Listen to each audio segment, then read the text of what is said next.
What up, guys? It's the Vault 500, day 30. So, I'm happy because it's the 30th day today of the Vault 500. And you notice something a little different. I'm not doing my run. And sometimes when I'm doing the run out there, the camera is a little blurry and it got me looking crazy. So, if I'm sitting still, you can kind of just see me a little bit better. And I could probably get like a better edit from it. So that's the reason why I'm not gonna be going live while I'm training anymore. So I did my workout though, so don't worry about that. I got my workout done, and I got my walk and my run in, and I got a couple of things to do today.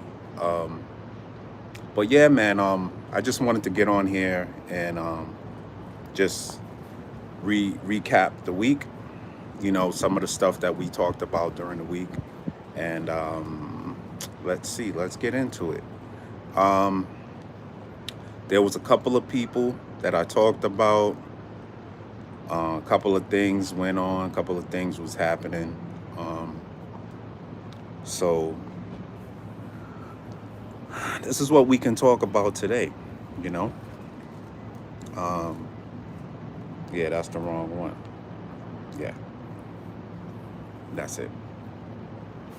So what went well for me this week is I got on here every day and I did the Vault 500 every day. You know what I mean? And that was one of my main goals. So I got through the week, and now from now on I'm gonna do the Vault 500 from right here on my terrace, and I'll be able to really focus focus in on what I'm doing, and I'll be able to explain what I'm doing a little bit better. You know what I mean? So um, some of the things. Let's go. Monday, I talked about Pinky Cole. Uh, Pinky Cole. I don't know if you guys have heard of the restaurant Slutty Vegan. I'm a vegetarian, so I haven't tried Slutty Vegan yet. But I'm gonna be in Harlem today, so maybe I might stop by there. Maybe I'm not sure if the Harlem store is still open, but we talked about Pinky Cole on Monday, and one of the reasons why uh, I find Pinky Cole interesting is because she started her business with a food truck, and then she expanded into a restaurant, and then she expanded it into a multi-million-dollar brand. So how she scaled to me is definitely, and I think she's one of the first people to scale of one of the first African Americans to scale a vegan restaurant to be on such a large level. So that's the reason why I was talking about her, and I love to talk about people that start small and they build it themselves and they scale it to a multi-million-dollar business. And I love that because you do have a lot of people that start out that have money, they get capital, they raise money, and then they start a business. Not everybody's fortunate in that way to have access to capital where they can actually just start with capital from the beginning and expand from there. So I love to talk. Most of the people that I'm gonna feature on the Vault 500 are people that scaled businesses. You know what I mean? So Pinky is one of the people that scaled her business. So on Tuesday, I talked about Morgan DeBaun. Morgan DeBaun is someone that um, she built a digital platform, and I think she built a digital conference, and she scaled that while she was working a day job. So that was really cool. Then Wednesday, I talked about Issa Rae, and you guys are familiar with Issa Rae. She has the HBO show, but she actually started her journey creating content on YouTube. So, and once she scaled and she landed the HBO series. I think it's called Insecure. She started scaling and investing in different businesses, and now she has a record label, and she has different. She has, I think, she has a beverage, alcoholic drink, I think, and she diversified her portfolio after expanding. So that's one reason why I talked about her. Thursday, I talked about Melissa Butler, and Melissa Butler.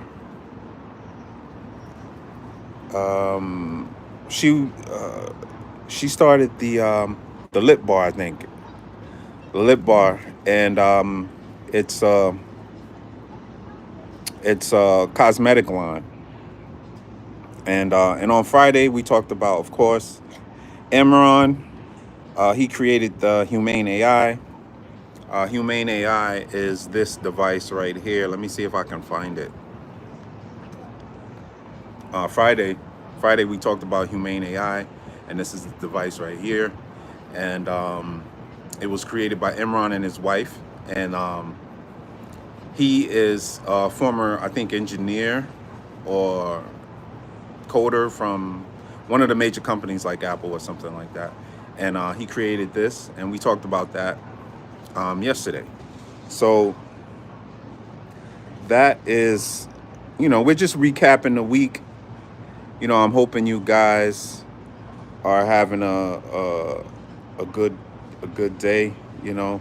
This is We're just doing a little recap of the week of the different things I talked about on the Vault 500.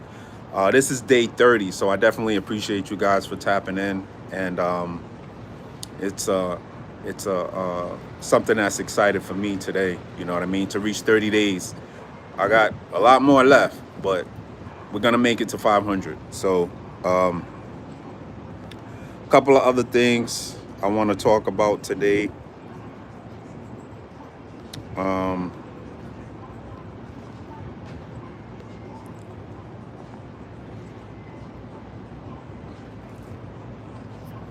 so let me know what worked well for you guys this week. I'm gonna tell you something about me what worked well.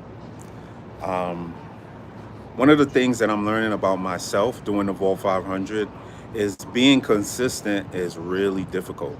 It's really hard, and getting up every day and getting on here and talking with you guys, it's gonna build up discipline.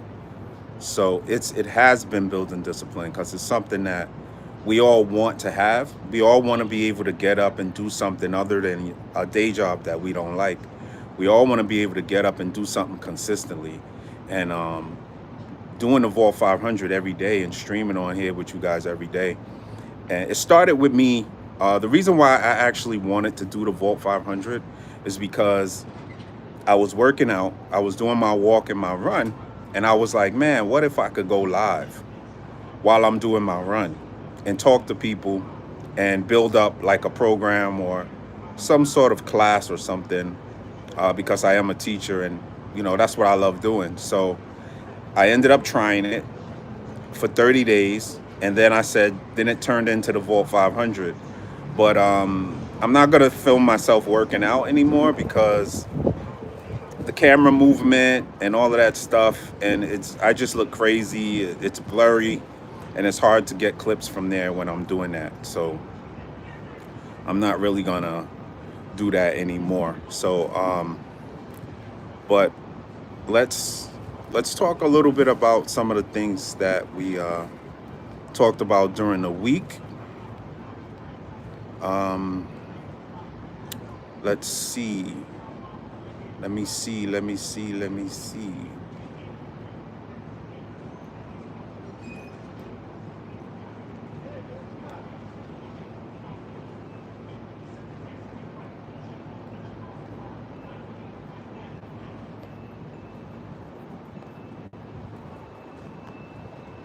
Okay.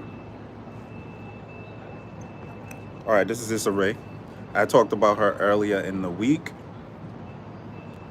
She is an entrepreneur, but she started out as a content creator on YouTube.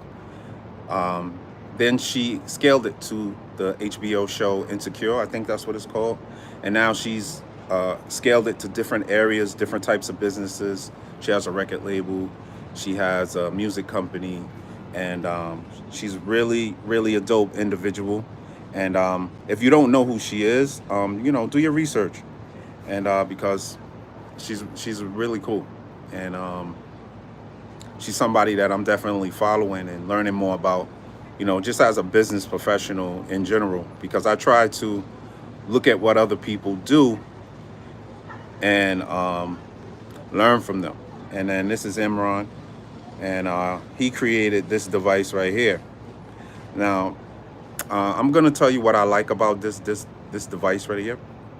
I like the fact that it's not um, glasses. You know what I mean? It's a device. It has a camera on it, and you can work it with your hand. And it's a pretty cool device. And I think it's practical because I don't really see everyone walking around with glasses on, moving their hands, because it's just a little weird. I think some people are gonna feel uncomfortable doing that. So I think the device, the idea of it is cool, but it still needs a lot of work. And I'm not sure, this device has been out since 2018. Most people don't really know about it, so I think they're having some trouble with the development of it. So I don't really think it's gonna be around like that. But we also talked about Melissa Butler. Melissa Butler is the founder of the Lip Bar, which is like cosmetic line. And I like what she did because, again, she worked a day job and she scaled her business. And that's one of the things that I really like to see people do. I really like to see people work a day job and then scale it from there. A lot of people just jump into certain things and they don't have a day job, and a lot of people fail in that way, and they end up giving up because they don't have the money coming in. Because if you hold down a day job while you're trying to build your dream on the side, at least you got money coming in to pay your bills. You know what I mean? You build your dream on the side and you get yourself a day job, and you have money coming in, you can pay your bills. And I like to see people do that. I don't really feature people that all of a sudden have a lot of capital and then they can build from there. You know what I mean? I feel like that's not realistic for most people, because most people don't really have access to a lot of money like that. So definitely, she's someone that built her business on the side. She was making the products at home, and then she scaled it. And she scaled it to a multi-million-dollar business. So definitely,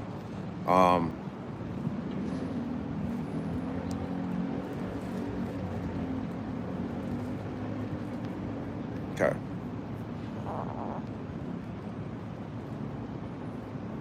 So that was, what else can we talk about here? So yeah, we're just recapping the week, people.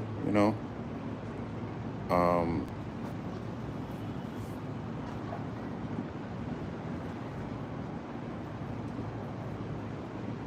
we're just recapping the week. Um, this is Melissa Butler's product from the Lip Bar.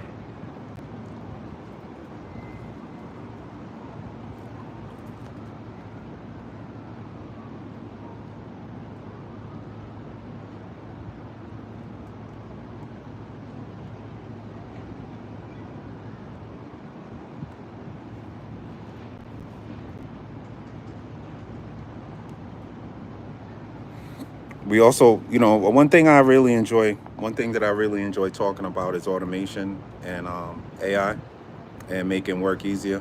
This is what we talked about yesterday, which was day 29. Talked a little bit about the future of AI, man. And they say that, I'm not sure of the time frame, but AI is going to get rid of is going to kill 300 million jobs worldwide. So we're going to lose 300 million jobs worldwide. So when we lose all these jobs through because of AI, what are these people going to be doing?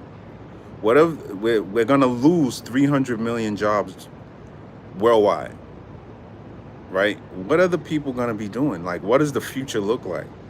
And President Trump, he got on and he was saying that a lot of people that are going to be uh, losing their jobs are going to be people like administration, customer service, those type of jobs. And he's building these trade programs like plumbing programs and these different uh, physical electrician programs, because he feel like a lot of in the future AI is going to be doing a lot of the work for us, and there's only jobs that are going to be left are these physical jobs. But the problem with that is AI is going to be taking those jobs too. AI is going to be. I recently saw a robot that was fixing a light. He was. They raised the robot up and it was fixing the electrical, uh, the light post. And they said that the great thing about that is if the robot gets electrocuted, it's okay because he's not human. He's not going to die, right? But humans, they get electrocuted all the time. So they say it's safer to put a robot out there to put to clip the wires or do whatever it is electricians do, right? They say it's safer for a robot to do that. So um, trade is not necessarily going to be the cure for all the jobs that we're losing because of AI, right? So what's going to happen? What's going to happen to all of these jobs? I mean, what's going to happen to all of the people that are losing these jobs? You know what I'm saying? So, um, so what did we learn this week, man? What? Because I try to learn with you guys, man. My goal with the Vault 500 is to sit and learn and grow with you guys, together. So one thing that I learned this week is the job loss that we're gonna lose with AI, and I learned a lot more detail about it. And I want you guys, the guys that are listening, man, I want you guys to research that. And I'm not really sure, the people that I've talked to on here is very diverse as far as the type of jobs. I've talked to people that play sports. I've talked to people on here that are going to school for technology, etc. Definitely research if your job is going to be affected by AI. And if your job is not being affected by AI, that's wonderful. I'm glad to hear that. But definitely research and see if your job is going to be taken by AI. And if it is, make a plan, like a secondary plan. If you lose your job, find something else to do, like a different career, maybe like take a trade or something like that. And see, you know, what's going on, because the job loss is going to be crazy, because I know quite a few people that work in administration, and they say that when they were working in the office, there was usually a couple of people working in administration. And now a lot of these office buildings only have one person working in administration, where there was two or three before. So you can see the workforce kind of dwindling down as they're changing over to AI. Where you're starting to see staffs get smaller. And if you're at your job, and if you're looking around and the staff is smaller, a lot of those jobs are being replaced with AI. You know what I mean? So um, it's going to be interesting to see uh, how AI affects all of the job market over the next couple of years, because it's going to be a major problem, and a lot of people aren't really taking it seriously. I already see with my friends their jobs, and they're looking around like the staff is smaller. You know what I mean? It's something serious, and the people that are watching, I want you guys to really take it seriously and do the research, man. You know what I mean? Because it's happening. AI is taking over, and you have to learn it. If you're not willing to get into computers and learn AI, then you're gonna have to, especially if you're young. I know there's a lot of young people on here. You know, me, I'm I'm retired, or I'm in like another year or so, I'm gonna be retired. So I accomplished my goal as far as teaching and then working in education. But you young guys, y'all gonna be really affected by AI. Even teachers. Teachers are going to be affected by AI because now students have access to AI, and a lot of students are using that AI for homework.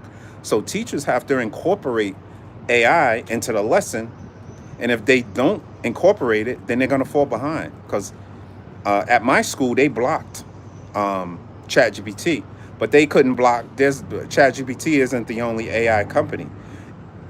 The students just went to another website, the one that wasn't blocked. So we you definitely have to keep up with what's going on, especially teachers. You know, the good thing about teachers is that you need someone that's in person to teach. But the bad thing is now all of the kids have access to AI. So when they go home, they're bringing back perfect homework. I had students bringing me back perfectly written, and I'm like, come on, I know you don't write this well. I know you don't write this well because you don't even talk properly. You know what I mean? You don't write this well. So it's a problem for teachers because now we have to incorporate that.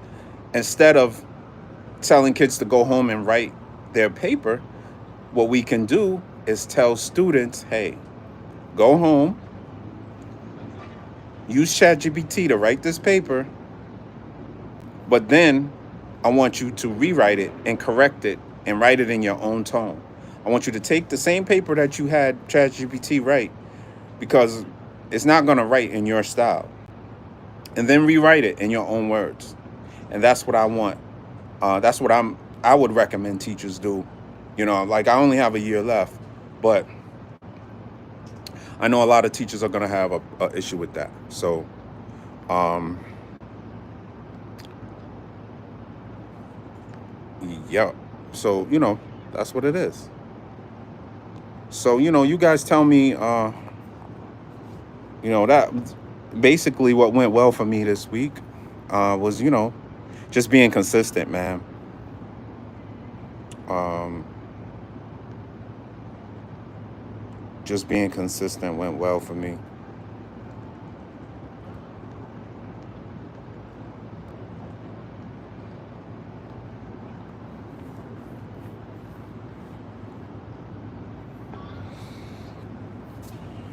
What are some things that I can improve for next week?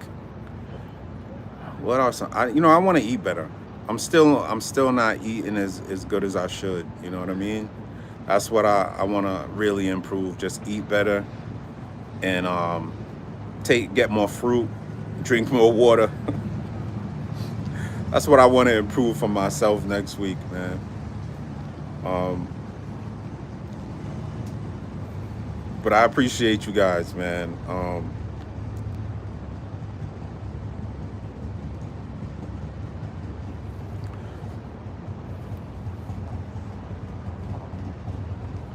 It's King here. Thank you for checking out the Vault 500, day 30. We did it. We're here. We're going to continue to keep growing. Appreciate you guys. I'll be back on tomorrow afternoon. I'll probably be on afternoons now between like 2 and 3 o'clock. But I'm going to work on getting a consistent time for you. All right, guys? All right, see you tomorrow.